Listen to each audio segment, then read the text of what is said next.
Hello family, good morning ને જય શ્રી રામ. આજે આપણે આમાં પાણી વાળવાનું ચાલુ કરવાનું છે. હમણાં મોટર વેતી કરવાની છે.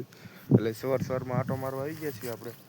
4 વાગ્યે છે એમાં એવું છે બધું.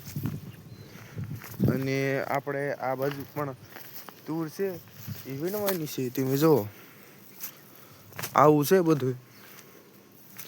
આ તુર વીણવાની છે. આજે આણપુર માર્કેટ યાર્ડમાં લઈ જવામાં આવશે તુર. આવું છે. અને આજ બહુ ઠંડી બહુ પડી. પવન ને એમ આવ્યું એવું બધું છે. ને જો ઓલી પવન ચક્કી કેવી મસ્તી કઈની છે ઊભી. એક વાતાવરણના લીધેથી એ પવન ચક્કી બંધ થઈ ગઈ એવું છે. અને જો તમારા ભાઈનો વિડીયો ગમતો હોય તો લાઈક શેર સબસ્ક્રાઈબ કરવાનું ભૂલતા નહીં.